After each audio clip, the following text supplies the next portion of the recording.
a los partidos sin público, no os estáis comportando adecuadamente. Me parece bien. Y en el fútbol, Iker, y sobre todo en el fútbol de nuestros hijos y donde vamos, sufres. De hecho, Chris siempre me dice, ¿pero por qué vas al...? Y digo, es que quiero ver a mis hijos. Pero claro, ver a mis hijos conlleva no discutir, pero sí decirle a varios ponerte solo en una esquina. Pero no puedes, porque al final tú tienes mucha empatía con el chico o la chica que está dentro del terreno de juego, y no solo con ellos, sino con el lateral o con el, ¿sabes? Se le dice todo al árbitro o a la árbitra, que son menores de edad, y además ya se lo pone aquí como menor de edad, pero se le dice también a los jugadores. Y a los jugadores hay que dejarles que disfruten, que jueguen, y se le da demasiada importancia al resultado. Ni que aprendan. Y eso es lo que sí que me preocupa. Y no me sirve como... no.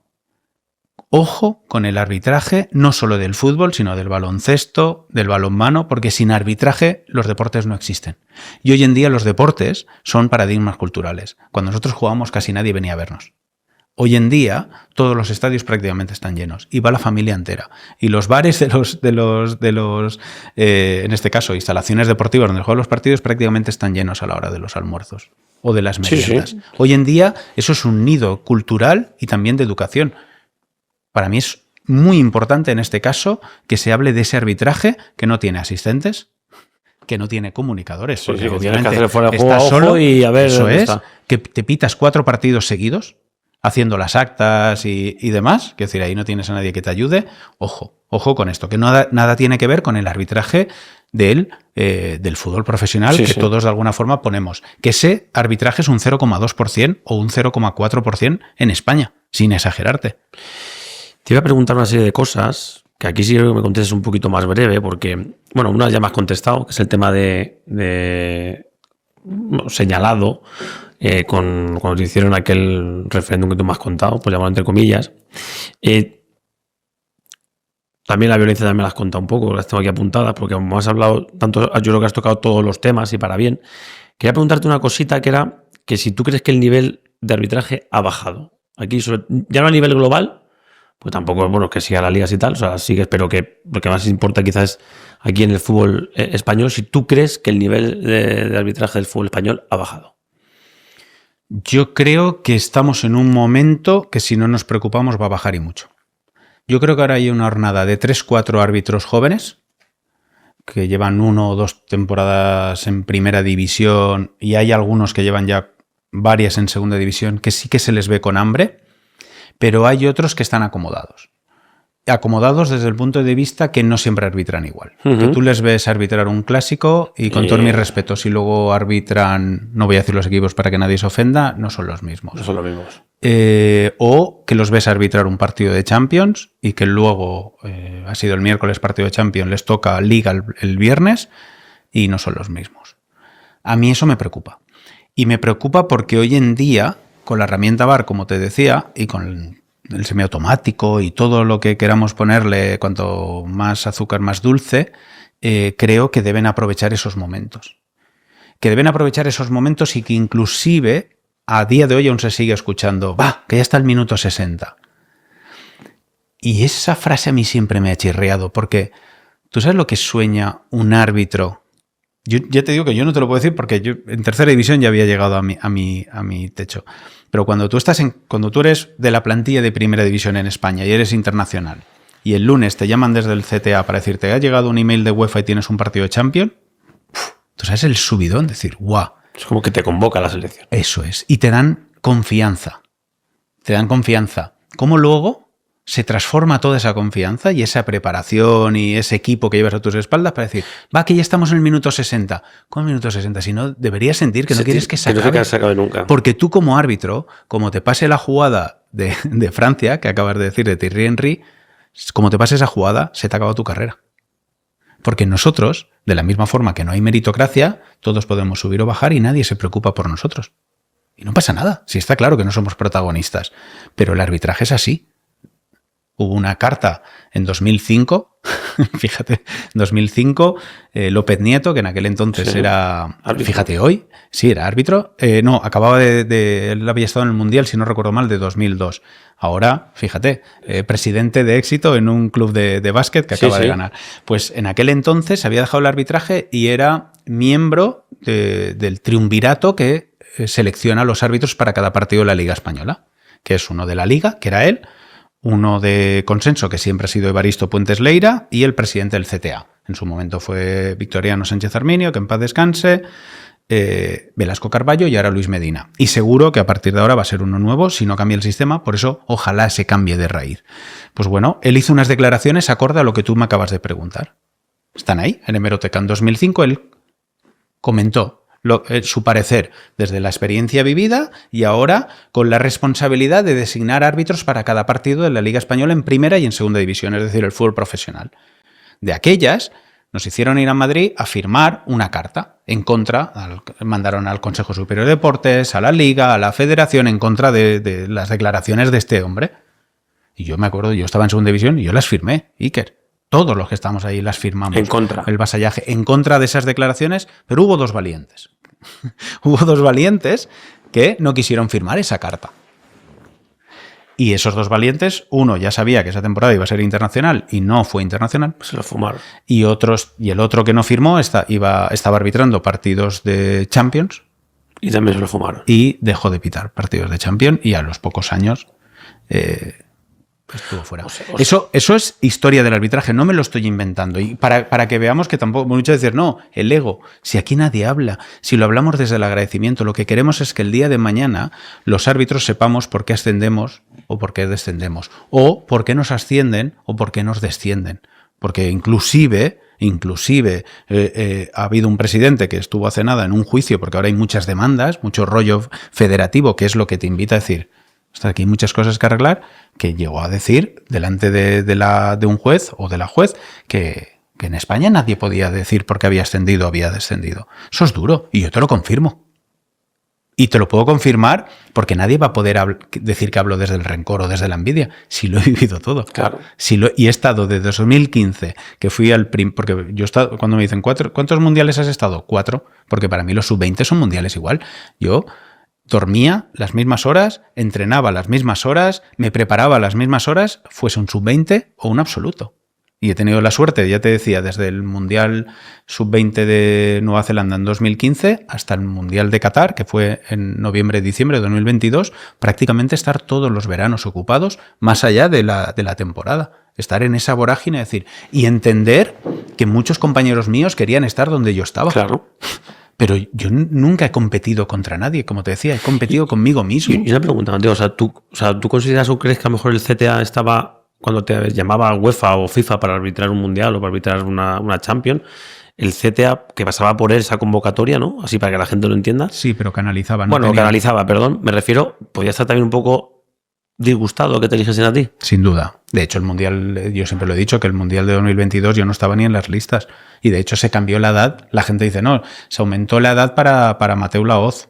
Perdón, mentira. Carlos del Cerro Grande es más mayor y el primero que se le renueva es a él, porque pensaban que el compañero que hubiese ido, y seguro que hubiese también representado a España, hubiese sido Carlos del Cerro Grande o Jesús Gil Manzano. Ahora para el próximo o va a ser Sánchez Martínez o va a ser Gil Manzano. Pero yo no estaba en las quinielas de 2022, además porque no llegaba por edad. A mí de alguna forma sí que es cierto que cuando se amplía la edad y se le amplía del Cerro Grande, que es del 76, digo, ¡buah! Esta es la mía. Uh-huh. Y entonces hablo con el equipo y le digo, chicos, vamos, a saco a intentar, y conseguimos, que eso para mí es que Roberto Díaz Pérez del Palomar, que ahora está en el arbitraje de Arabia Saudí, gestionándolo, estuviera 2 años más. Vale. Que eso para mí es y en este caso ya haber podido estar 1 año más. No pude ayudar a Pau, que Pau, al ser 2 años más pequeño, Iker, pues y además se retiró en un partido que no era suyo, que era...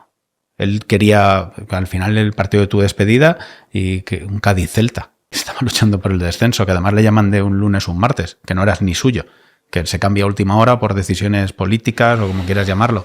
Y se retira en un partido de estos cangrejeros, como digo, que ahí es cuando sufres, sí. Ahí es cuando te das cuenta. Cuando tú pidas un partido de playoff para un mundial o de una Eurocopa, que nos ha tocado hacer varios, o partidos de descenso, ahí es cuando sufres. Porque sabes que ahí hay en juego muchas familias. Claro. No solo familias sino de la ciudad deportiva, de muchas familias. Ahí es cuando sufres que cualquier decisión. Por eso, ¿cómo el VAR no va a ser bueno? Eso sí, el VAR debe ser alguien que siente que es perteneciente al equipo. Y que cuando me mande al monitor debe ser súper bonito ir para verlo en velocidad normal.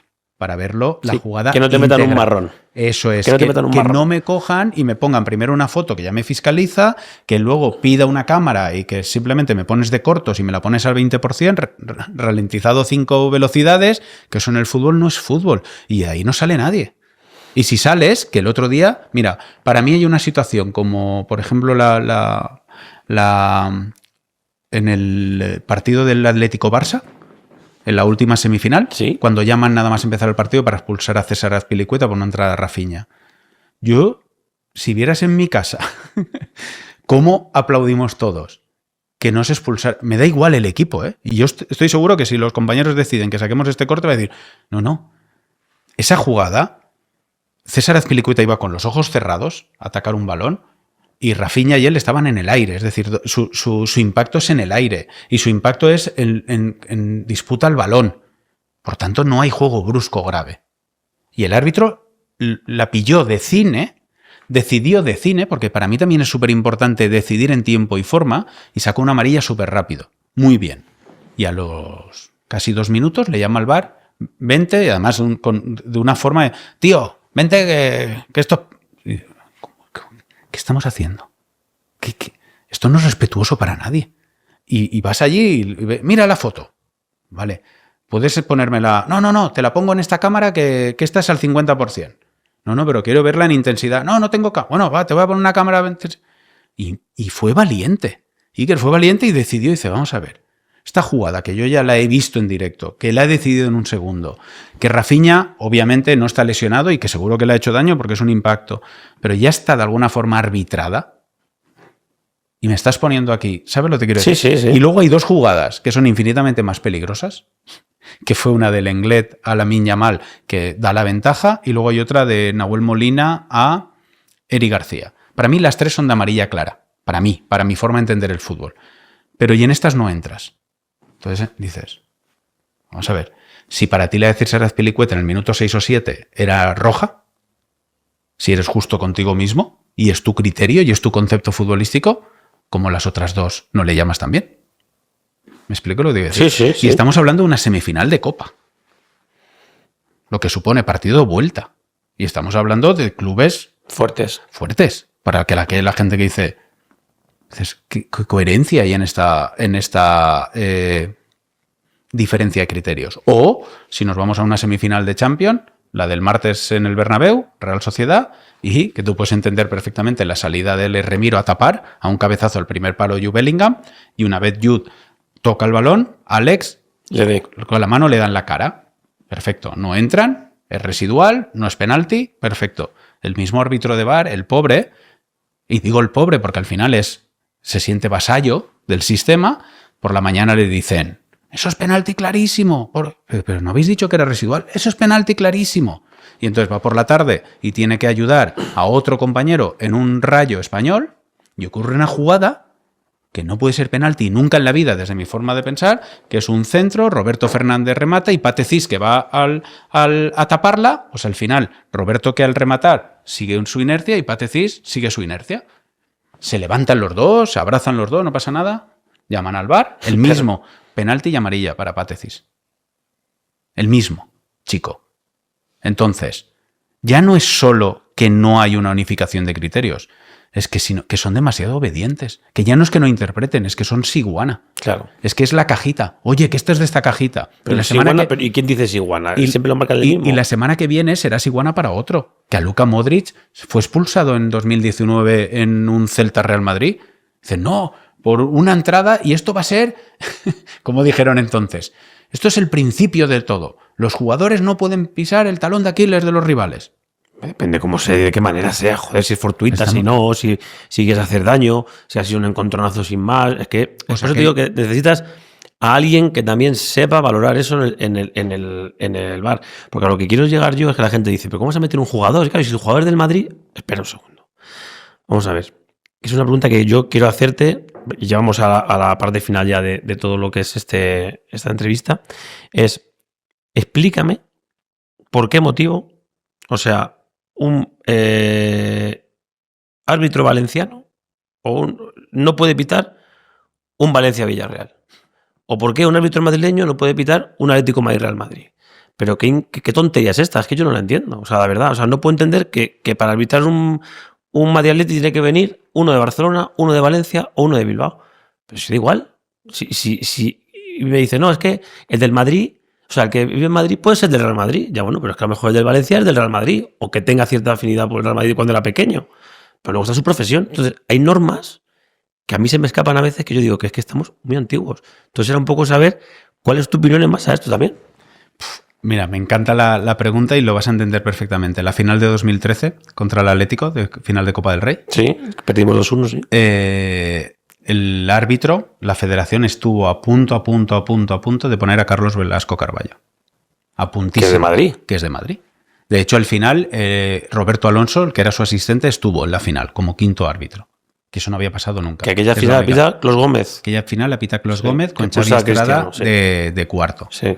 Y en el equipo estuvo Roberto Alonso, un madrileño. Ha sido la única vez en la historia del fútbol español que ha ocurrido. Pero ya ha ocurrido. Y Roberto Alonso, no sé por qué lo convocaron, pero ya estuvo a puntísimo de pitarla a Carlos Velasco Carballo. Porque además él estaba en comisión delegada con Ángel María Villar y parece ser, que siempre se ha dicho, que al final hubo equipos que no quisieron por esta situación de tal. Estamos hablando de lo que tú has dicho. Para mí arbitrar un Valencia-Levante o un Valencia-Villarreal. Porque vivo en Algimia de Alfara y además me quedan... Pero bueno. Y curioso, porque tú como valenciano, cuando has estado arbitrando en tercera división, has arbitrado equipos de Valencia. Y no solo eso. Es absurdo. Te digo precedentes de 2013 y precedentes de mi último año. En mi último año rompimos también una norma, porque hasta ahora estaba escrito. No sé si aún sigue vigente. Pero tú no podías arbitrar a un equipo hasta pasadas 4 jornadas y, salvo excepciones muy raras, si pitabas como local... A las 4 jornadas ya podías pitarle como visitante. Entonces, sí. Ridículo. Pero no solo eso, sino que cuando llegaban las últimas 4 jornadas, no las del 10 de Luis Aragonés que decía cuando... sino a partir de las últimas 4, tú no podías, si eres valenciano, si el Villarreal está luchando por la Champions, el Valencia por el título de Liga y el Levante por descenso, tú no pitabas nada. Porque todos los equipos estaban involucrados en algo. Pues en nuestro último año, nosotros con ya el horario... sincronizado, nos tocó arbitrar un Getafe Osasuna con el Valencia jugándose el descenso, que se saltaron la norma. ¿Tú crees que de verdad que a mí me influyó? Ese partido creo que ganó 3-0 o 2-1 el Getafe. Perjudicaba al Valencia, que yo voy a comprar al supermercado, como te decía, llevo al cole a mis hijos. Claro que estoy expuesto a eso, pero lo sé. Pero no solo la territorialidad, que es un absurdo. Y te decía, si Carlos Velasco Carballo estuvo a punto de pitar esa final, tú imagínate el sueño de pitar en tu ciudad a tus equipos. Vale, yo a Mestalla fui andando. Estaba feliz en 2014. Además era un clásico donde Vicente del Bosque, había desayunado conmigo pidiéndome que como os ibais a Brasil, que no discutierais. Dije... Vicente a mí, yo desde entonces le tengo un cariño increíble, porque dije, mira, Vicente, otra cosa no, pero yo lo que me gusta es esto, quiero decir, a mí lo que me gusta es que los equipos no discutan, luego que me critiquen si hablo más, menos, si he pitado esto mejor o peor, pero no te preocupes que yo aquí voy a disfrutar. Bueno, y de hecho salió también el partido, que incluso partiendo el Barça, luego 30 días después nos dieron una final de Liga que nunca más volverá a suceder, que fue aquella del Barça Atlético. Sí. Pero... la territorialidad, has dado en la clave, y para mí algo que sería muy importante en el fútbol español también, Iker, que es el fútbol profesional, los segundas división puedan arbitrar algún partido de primera división o al revés, como ocurre en otras ligas. ¿Por qué? Porque eso le da más oportunidades a la gente. Aquellos que se acomoden y no tengan hambre, se les va a poner las pilas. Claro. ¿Por qué al final han tenido que tomar una decisión de que solo hable el capitán? Porque se han dado cuenta que los árbitros, muchos, están perdiendo personalidad. Están muy fiscalizados por el VAR, se dejan llevar y de alguna forma no gestionan bien los partidos. Por eso te he dicho que tu pregunta, ojalá en 2 meses sea realidad y que todo en primera y en segunda división puedan arbitrar partidos sin ningún problema, o que la territorialidad no existe. Por eso te decía, alguien que ha estado en la gestión y has estado a punto de pitar ese partido, ¿por qué cuando tú llegas a la presidencia en 2018 no lo pones, no lo ejecutas? Claro. O ¿por qué mandamos otros árbitros, los mandamos a Valladolid o los mandamos a Palma de Mallorca para que así puedan ascender desde otras territorialidades? Vamos a quitar también la territorialidad en el ascenso o descenso. Si hay 10 árbitros madrileños buenos, que arbitren 10. Claro. Es que a mí, yo por ejemplo veo la Champions y digo, joder, qué curioso, porque al final un partido de un Madrid-Liverpool te lo arbitra el esloveno, que con todo mi respeto, de verdad, ya ves tú, la liga eslovena. O sea, de verdad, que no tengo ninguna queja ni nada, pero, joder, no habrá árbitros en todo el mundo que también sepan cómo son y la experiencia que tienen, pero bueno, son cosas que no puedo entender. Te quiero hacer unas preguntas y sí que me gustaría que contases un poquito más breve que lo que has estado contestando hasta ahora, que me ha parecido interesante porque has hablado de todo. Sin querer darte cuenta, te he preguntado una cosa, has hablado tú de todo, pero sí me gustaría, por ejemplo, hablar cómo ves a la federación después de estos años que ha pasado. ¿Qué sensación te transmite la Federación Española? De alguna forma, injusticia hacia grandes profesionales que hay en la federación. Eso para empezar. Y sobre todo, de dar infinitas gracias a los deportistas. Uh-huh. Del fútbol en general, femenino y masculino. Porque sus éxitos en todas las categorías han permitido que estas situaciones tan bochornosas que estamos viviendo estén ocurriendo. Uh-huh. Porque si no hubiera habido éxito deportivo, Dios mío, en algo que en España el fútbol es religión. Uh-huh. Que ayer en el estadio del Levante hubieran 20.440 personas, o que el viernes en Mestalla con el Sevilla vayan a ver otras tantas, o con una población como Villarreal prácticamente llene la Cerámica, por ponerte los 3 ejemplos que hemos puesto de mi tierra, que yo vivo más cerquita. Eso no podemos darle... No puedes decir, no le voy a prestar atención. Hay que prestarle mucha atención. El presidente de la Federación de Fútbol de España debe ser alguien importante y alguien respaldado. Y alguien al que se le debe ayudar. Ahora mismo se están tendiendo puentes y yo no sé si será Rafa Luzán, pero yo no le deseo a nadie lo que ha pasado. Y en este caso, yo, por ejemplo, vi mi careto en el Marca como persona de consenso para dirigir la federación y te soy muy sincero, Iker, dije, ¿qué hacen? A ver si yo no estoy preparado. No es que no quiera ser títere o marioneta, es que no estoy preparado, es que no podría ni montar un equipo. No conozco a suficientemente gente como para montar un equipo y liderar eso. Así como con el comité de árbitros sí que he tenido la posibilidad y hubiese entrado, pero no confío en ciertas personas y por lo tanto no voy a entrar nunca, no voy a destinar tiempo y forma cuando no confíes en las personas. Yo primero soy de personas, pero la federación, yo creo que no podemos pintarlo. Y nosotros que hemos tenido la suerte de que ha sido nuestra casa durante muchos años, hay gente muy válida. Como te decía, los deportistas, y no solo las plantillas de fútbol seleccionadas, sino todos los equipos de trabajo, desde Montse Tomé, que lidera el fútbol femenino, como Luis de la Fuente en el fútbol masculino, y estamos hablando de redactadores, fisios, médicos, analistas. El fútbol español, o vosotros en 2010, ya lo dijo Camacho, ¿no? Iniesta de mi vida, abristeis España. Yo he tenido la suerte de 2008 de vivir partidos internacionales y hay un antes y un después. 2008 fue súper bonito con el gol de Fernando Ganar, uh-huh. Alemania. Pero, ostras, 2010 nos abre la puerta, nos abre todas las fronteras a que el fútbol se desarrolle. Eso es de la Federación Española de Fútbol también. ¿Y tú crees que se ha ido...? Bueno, yo tengo una opinión, ¿eh? Yo creo que lo que se consiguió en su día se perdió en los últimos años. Se perdió por todas las cosas que pasaban y todo lo que había. De hecho, yo he sido crítico en redes sociales y cuando me han preguntado lo he dicho bien claro. Entonces, yo lo que sí creo es que necesitaba la federación seguir con un progreso adecuado y en base a la gente que esté cualificada para poder seguir esa federación hacia un camino largo. Imagínate, pero además me viene muy bien que lo digas porque solo en mi gremio, que es el arbitral, que es nada, en la federación el arbitraje solo le prestas atención cuando... Sí. Te preocupa. Cuando pasa algo. ¿Vale? Cuando pasa algo, pero si no le prestas atención y es lo que te decía, ese vasallaje es horripilante, de verdad. ¿Y por qué me atrevo a decirlo? Porque he sido el árbitro, digamos, que más he vivido eso. Y por eso lo hablo. Dice la gente, ¿por qué es rencoroso? No, al contrario, si no es crítica. Es intentar construir el día de mañana que los árbitros de la Real Federación Española de Fútbol no voten. Que Carlos Velasco Carballo o que Jesús Gil Manzano no dediquen 10 años de sus vidas a estar en la comisión delegada. Por ejemplo. O que voten quién va a ser el que decida si va a ir, en este caso, a primera división, a segunda división. No es posible. Es el deportista. O que ahora digan, no, que los árbitros los estén metiendo para que elijan el próximo presidente o las próximas comisiones de arbitraje. Los árbitros se tienen que dedicar a arbitrar. Iker, en mi vida se me ha planteado a mí, y cuando ha habido una conversación he dado mi opinión respetuosa y hablando pros de todos, pero sobre todo intentando sumar, porque ¿qué estamos separándonos? Pero si España tiene calidad, vamos a sumar efectivos, si además hay presupuesto, estamos hablando de mucho dinero. Se puede. ¿Y por qué en el arbitraje se ha devuelto tanto dinero cada año a la Liga del Fútbol Profesional cuando la Liga del Fútbol Profesional ha destinado mucho dinero? Lo único que te exigía es que fuera finalista. Es que hay tantas cosas que hacer. Y eso y de cambiar. Y de cambiar. Pero sobre todo tienes que cambiarlo de raíz.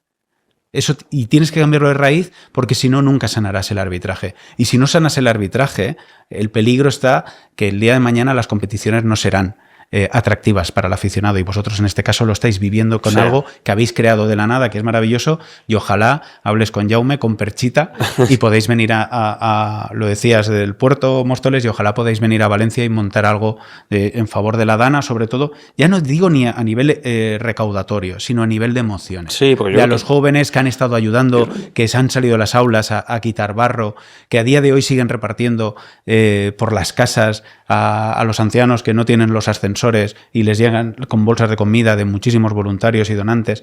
Darles una alegría en este tipo de materia, en montar algo que seguro que Juan Roch, en este caso, que es alguien que está ayudando desde el punto de vista logístico, os pueda, ¿sabes? Y juntar esa sinergia, porque eso también forma parte del fútbol. Sí, por lo menos distracción dentro de todo lo que ha sido esa situación tan desastrosa, que por lo menos haya un poquito de que la gente se olvide un poquito, aunque sea. Que es lo mismo, hablar de en España. Es decir, cuando Xavi y tú tuvisteis la suerte del Príncipe de Asturias, eso trascendía del deporte. Y para alguien que es padre, que para alguien que es profesor de educación física y que ha tenido la suerte de ser árbitro profesional, enamorado del fútbol, no del arbitraje, del fútbol, increíble.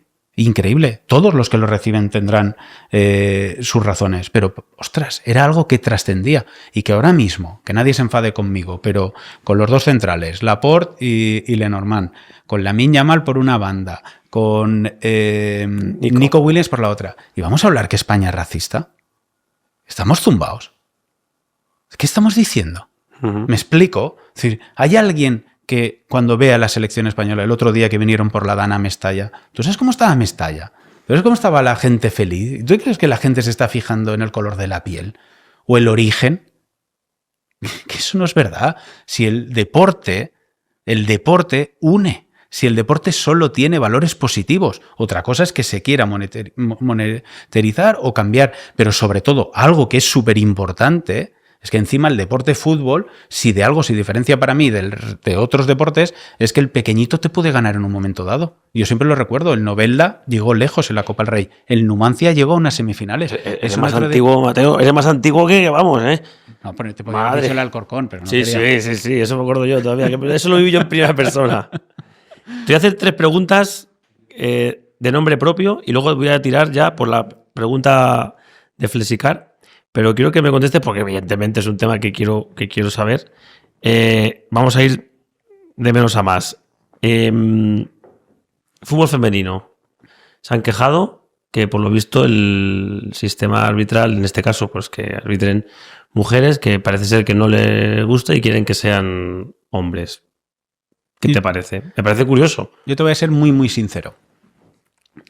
Pepe Miller, que es la persona que es el que me introdujo la chispita del fútbol. Era un levantinista que le encantaba el fútbol.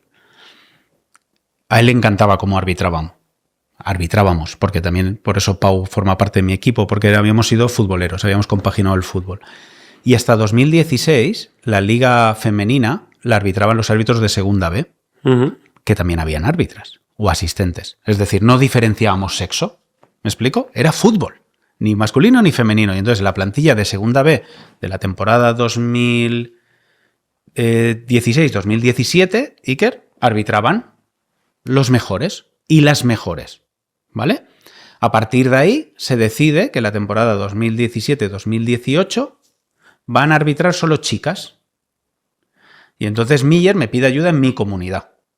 Y en mi comunidad solo hay 4 chicas dispuestas a viajar por España. Se hace una preselección de exámenes de vídeos, de jugadas, de reglas de juego y de actas. Y de las 4 se quedan 3. Yana, de Castellón, Patri de Valencia y Rita Cabañero de Lollería, también un pueblecito de Valencia. Entonces, la que más le gusta al CTA, que en ese momento está liderado por Marisa Villa Gutiérrez, es Patricia. Patricia estaba estudiando para odontóloga y había hecho los mejores exámenes. En aquel entonces, Patricia creo que había arbitrado 2 partidos en segunda regional. Es decir, prácticamente su bagaje era 0, pero les gustó y decidieron que Patricia fuese árbitra. Yo tenía un muy buen amigo en aquel momento, le sigo queriendo muchísimo, que era Carlos Clos Gómez. Y entonces Carlos Clos Gómez sabía, después de una final, a la vez le llamo. Espero que tiene buen rollo. Ahora él no, porque él ahora es jefe. Por eso, tío, porque no, pero yo sí, yo lo quiero mucho. Vale. Yo le quiero mucho, tanto a él como a sus padres, a su mujer, a sus hijas. Eso no va a cambiar. Él ha comido flanes en mi casa, de mi madre, paellas a cascoporro. Ha dormido infinitas veces en mi casa, porque cuando venía a UEFA viajábamos desde... se vino a veranear donde nosotros veraneamos, y que eso no va a cambiar. Vale. Eso no va a cambiar y aquí la gente se puede confundir mucho. A mí hay una cosa que no cambia. Yo soy de personas y los sentimientos están ahí. Eso no va a cambiar nunca. Y entonces le pedí el favor de que su experiencia nos la trasladase en Valencia y fue fichado por el Comité de Árbitros de Valencia para ayudar a estas 3 chicas y empezaran una nueva andadura en el arbitraje. Solo queda Patricia, Patri duró 5 o 6 meses, Yana 1 mes y Rita Cabañero a día de hoy sigue siendo árbitra asistente internacional. ¿Qué te quiero contar con esto? Que arbitren los mejores. Da igual el sexo, que arbitren los mejores. Y, más allá de ello, si se están planteando utilizar el VAR o el low cost VAR, que si lo hacen, que no rompan la familia que ahora mismo existe en el fútbol femenino, que no existe en el fútbol masculino. Y ojalá esa familia se pueda conseguir en el fútbol masculino. Es decir, yo soñaría con empezar una temporada, Iker, y tú como capitán de un club, tener lo que hemos tenido, estas croquetitas tan buenas que hemos comido, y lo digo de verdad, con tu míster, de la temporada que tiene la responsabilidad de sacaros lo mejor, y con el presio, el director general, que le ha dicho, y estar es decir, 80 personas, no necesitamos ni al presidente de la federación ni al presidente de la liga, los deportistas y los gerentes para discernir. Ostras, Toño, la jugada del año pasado, tienes toda la razón. A ver, este año si con el VAR me la pueden colocar, ¿no veis que estas situaciones de no puede ser de roja en la vida y que esta roja nos afecta en este partido, pero es que si pasamos la eliminatoria nos afecta en el de Liga y nos afecta en el siguiente, que ya viene el parón de selecciones y de mi equipo se va el 90% de los jugadores fuera? ¿Me explico? De hablar de estas cosas, de bajar al pasto, de que al arbitraje, que no queremos ser protagonistas, al revés, queremos acompañar.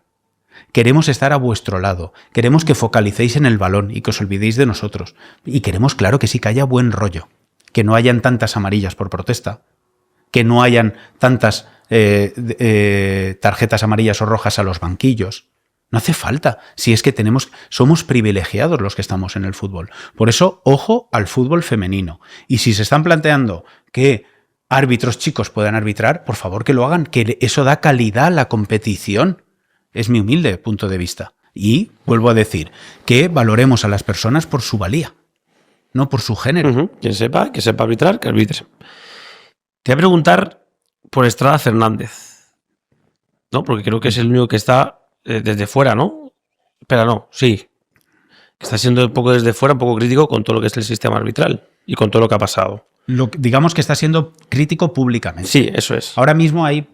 en los últimos 3 años... Pero no contra él, no tengo nada contra él. No, ¿qué va? Digo que como es el que está hablando, que las cosas que dice, lo que opina, lo que va escuchando, que parece que... O sea, lo que se va diciendo...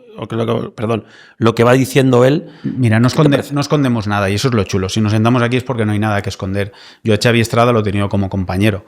Y igual que a muchos compañeros... que puedo hablar en primera persona de cómo son, porque los he tenido formando parte incluso de mi equipo, de la misma forma que yo he formado parte como cuarto árbitro adicional de otros equipos, y eso ha sido una escuela de vida increíble para aprender.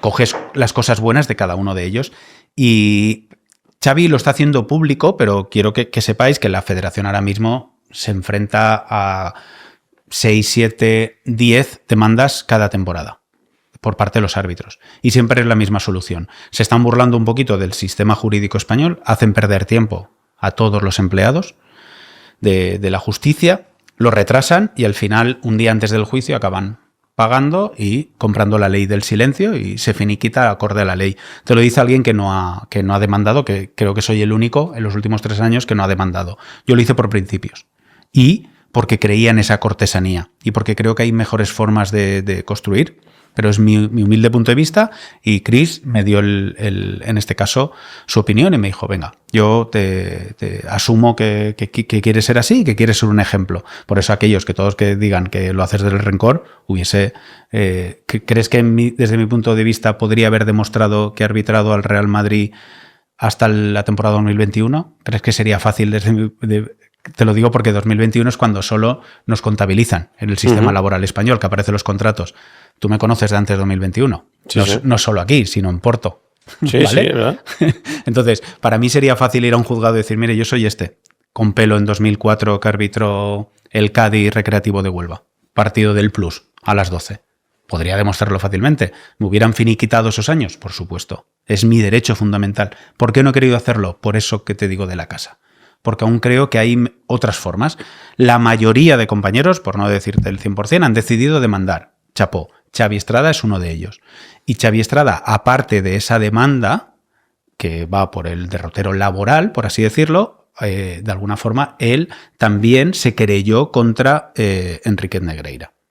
Se creyó porque habían grupos de WhatsApp donde yo, por ejemplo, dije que no estaba de acuerdo en un comunicado donde firmaban compañeros que no sabía ni quién eran y que yo hubiese hecho una querella grupal. Hubiera hecho una querella grupal de la misma forma o conjunta, como hace unos años salió también un abogado de Barcelona diciendo que a un árbitro asistente se le había negado la internacionalidad porque había pitado a favor del Barça y en contra del Madrid, o algo así. Más o menos. Recuerdo aquellas que me tocó ir a la Policía Nacional también.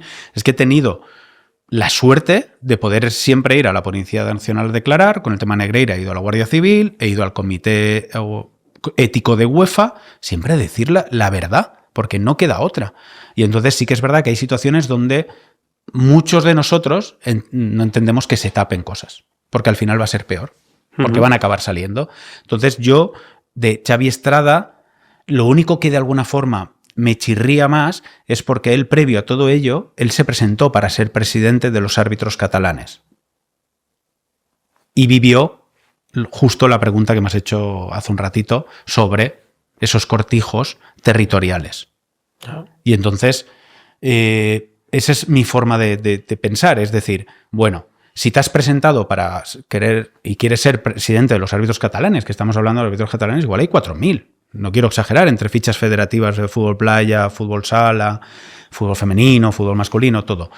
Entonces, es porque aún tienes el deseo de sumar y de... Bueno, yo cambiaría las formas, pero fíjate que te lo estoy diciendo yo, que soy criticado, que me dicen, criticas a tus compañeros, hablas de jugadas, pero ¿para qué me pagan? Lo que sí que intento es argumentar, y me da mucha rabia que los audios del bar sean públicos y que vaya un ciudadano, los escuche y diga, pero, y vale, ¿por qué es roja o por qué no es roja? Si nos han dado argumentos. Si hay un reglamento, que me digan por qué es roja o por qué no es roja. Para eso se ha hecho, claro. Y casi es peor. Hay gente que escucha el audio del bar y dice, estaba más conforme antes de escucharlo que después. Eso me da mucha rabia, Iker. Pues mira, me alegro que me lo hayas dicho de esta manera, porque así todavía lo entiendo mucho mejor y también sé la opinión tuya. Y, por supuesto, un tema que está en boca de todo el mundo, que también lo has dicho tú, el caso de Negreira. Que, no sé, ahí están las cosas que ha habido. Evidentemente está investigando todo lo que sea la Guardia Civil, la policía.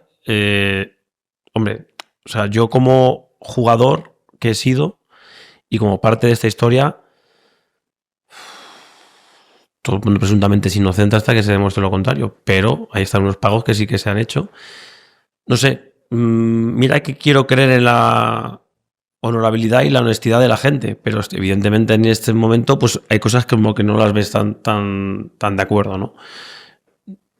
Es normal, es lógico ese tipo de situaciones. O sea, yo no sé, yo creo que es increíble que esto haya pasado en el siglo XXI y que haya pasado de esta manera con un equipo como el Fútbol Club Barcelona. Y en el fútbol español. Porque yo también he jugado muchos partidos contra ellos y ha habido momentos en los que ahora empiezo a pensar y digo, joder, yo me acuerdo de árbitros que nos ponían en un Madrid-Barça, en un Barça-Madrid, que luego resulta que es que nos perjudicaba cuando teníamos que ir allí a una decisión o algo. Claro, yo porque también miraba un poco mis mis intereses como jugador.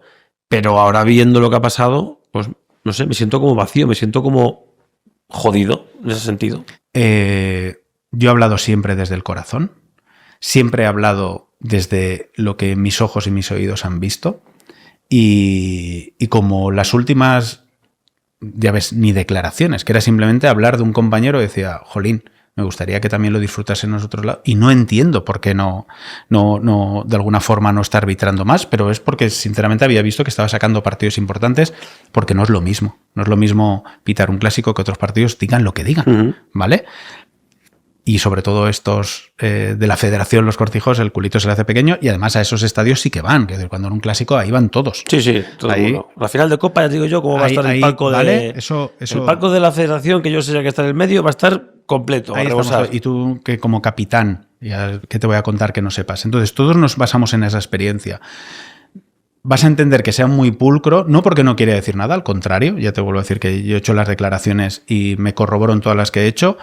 Me chirrían lo que te dije, es decir, hubo unos grupos de WhatsApp donde yo dio mi opinión para intentar salvaguardar a compañeros que no tenían ni idea porque no pueden hablar.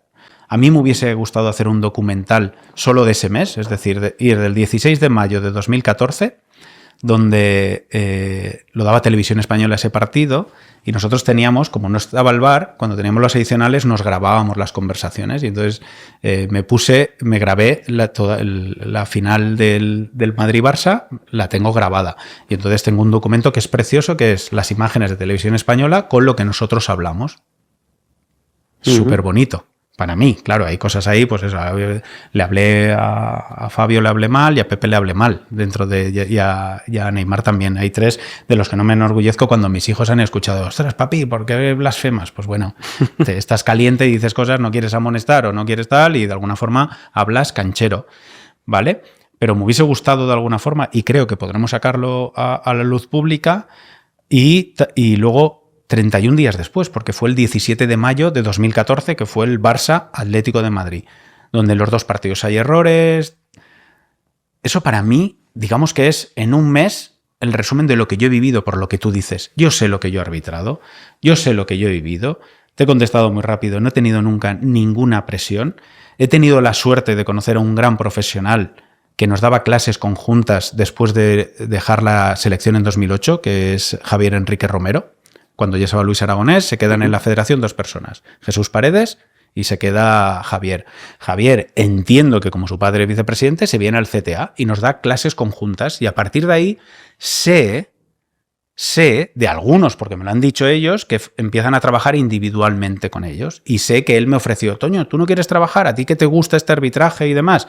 Y dije, sí, pero para mí el coaching lo entiendo desde el punto de vista de trabajar a alguien que lo tengo al lado, porque para mí es más el estado de ánimo, no futbolístico. Por suerte para eso mi equipo es muy futbolero y creo que mejor analista que Pau no voy a encontrar en la vida. Pero bueno, entonces, como tengo certeza y no han salido aún todos, van a salir muchos más, lo que me ha extrañado es que se haya tapado esa información. ¿Por qué?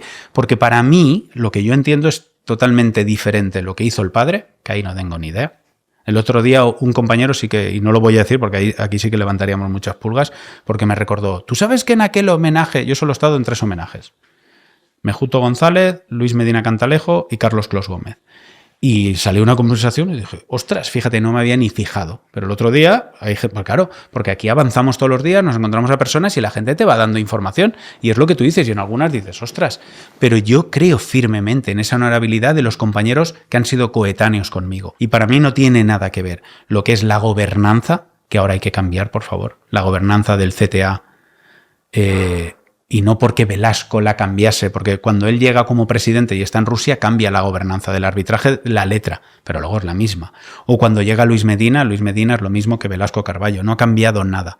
El arbitraje en España debe cambiar sí o sí, sí o sí.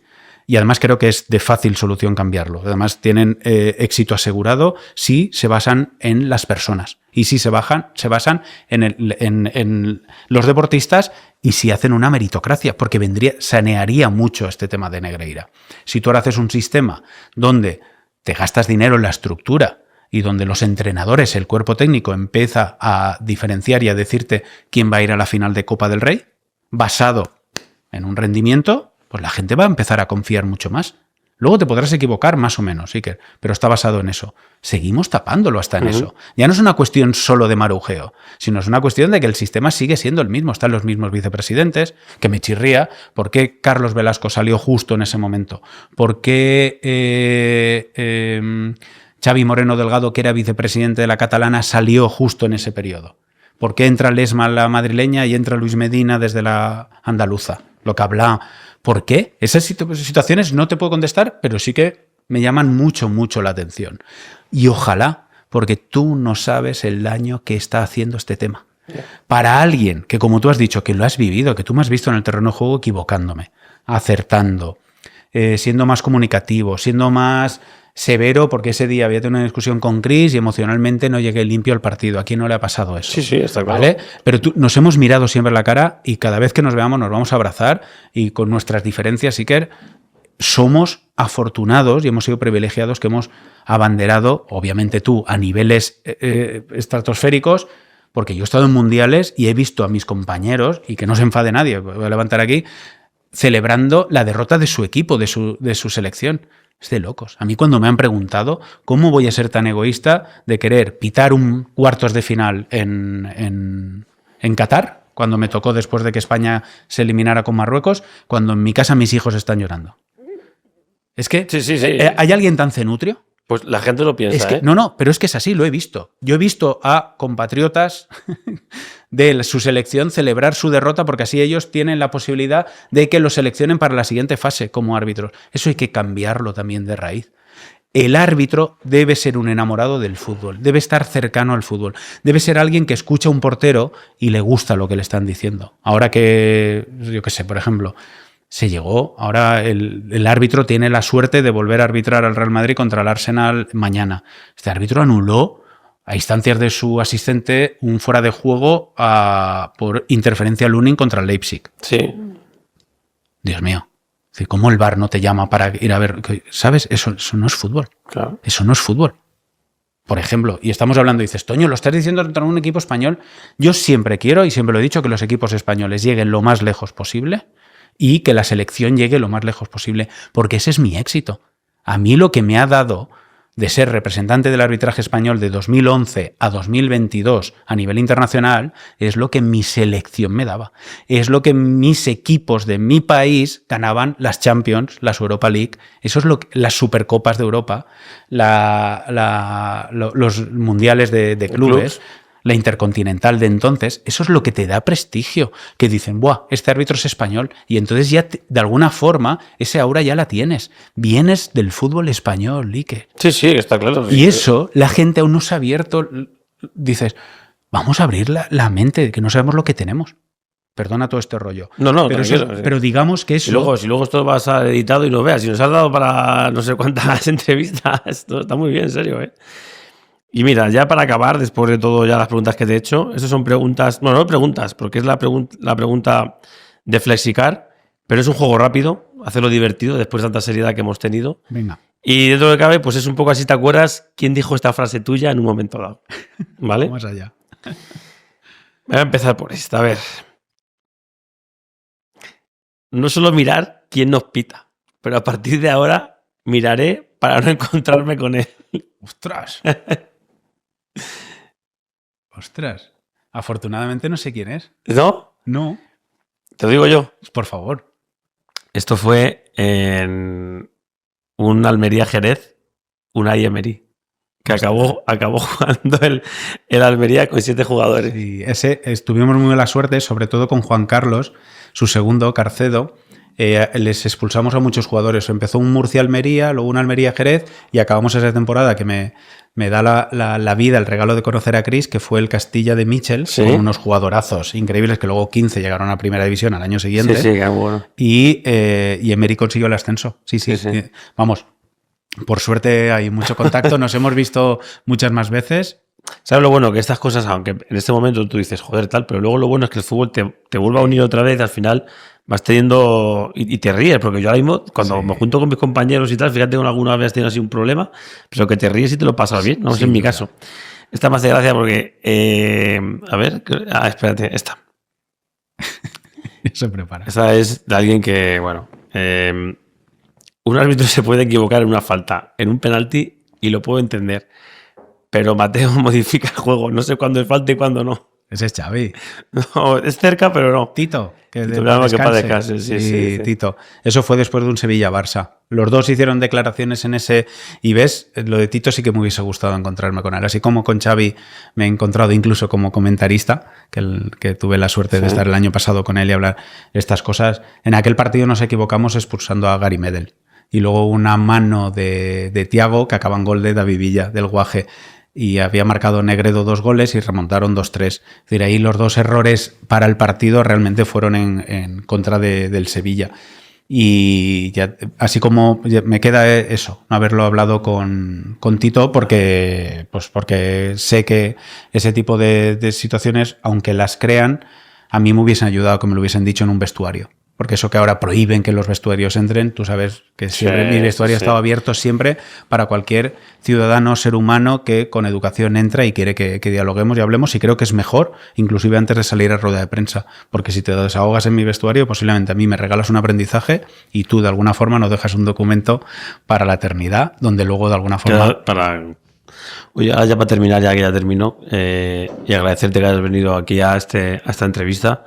¿Qué diferencia de los árbitros de hace 30 años, 40 años a los de ahora, ¿eh? O sea, yo que tuve la suerte de debutar en el 99, me encontré con todos aquellos que había, que has nombrado tú antes, algunos de ellos, pues, Díaz Vega, ¿cómo se llama que era cántabro? Pérez Burruy, que le vi el otro día también en un podcast. Digo, madre mía, esta gente me arbitró a mí, les veías el tipito que tenían y ves a los de ahora, que están todos enmazados, cuadrados. No, y no eso, porque eso tampoco. Pero si te fijas, por ejemplo, yo qué sé, Alejandro Quinteros, Hernández Maeso, que lo hemos hablado, extremeño, García Ventura, catalán, Mateo Busquets, Ferrer, mallorquín. Tú ves esta hornada de árbitros y seguro que me dejo alguno y dices, Dios mío, el chico que vi ayer a Gálech, que lleva varios años en segunda, como arbitró ayer un Levante Racing donde, jolín, había nervios. El arbitraje hoy en día, claro que hay algunos que han bajado el nivel, porque también es cierto... Pues se han acomodado. No, y no solo que se han acomodado, y esos son números. Cuando Velasco llega a la federación, al comité, asciende a los suyos, y cuando Luis Medina ha llegado, ha ascendido a los suyos. Y eso es una cuestión numérica, es simplemente fijarte, y eso no es bueno. Porque esto no es... Ostras, está claro que la descripción del puesto de trabajo en una federación es más difícil encontrarla, pero en el arbitraje hay que tener mucho cuidado con este tipo de situaciones. Bueno, amigo, pues muchas gracias. Agradecerte este tiempo que te hemos robado, que ha sido quizá más largo de lo habitual, pero yo creo que interesante. Y bueno, si es tu primera vez, oye, pues a lo mejor te empiezan ahora a decir más gente que quiere que te lleve por algún sitio. Elegir a Pau y un Marc en su defecto y no, ha sido un placer, ¿eh? Pues muchas gracias, muchas gracias. A ti, Iker. Que este es un regalito que tienes para que te lo lleves. Y para tu chico, que ha sido el que te ha convencido, o para todos en general. Qué guapo. Lo puedes abrir. Qué chulo. A ver, que no hagamos como con la... No, tíralo para acá. Espérate, si yo te digo yo. Sí, ábrelo así. Eso es. ¡Ostras! Sí, son los guantes y... Se van a emocionar. Un pequeño detalle abajo también. Tíralo. Qué y la foto para que la tengas ahí de recuerdo. ¡Ostras! ¡Qué chulada! Así que, señor, muchísimas gracias. Ostras, por eso quería a mi hijo, Pau, que viniese. Pateo de recuerdo. ¡Qué guapo! Espera, más. Sígueme para más contenido. No te olvides suscribirte, comentar y dejar tu me gusta.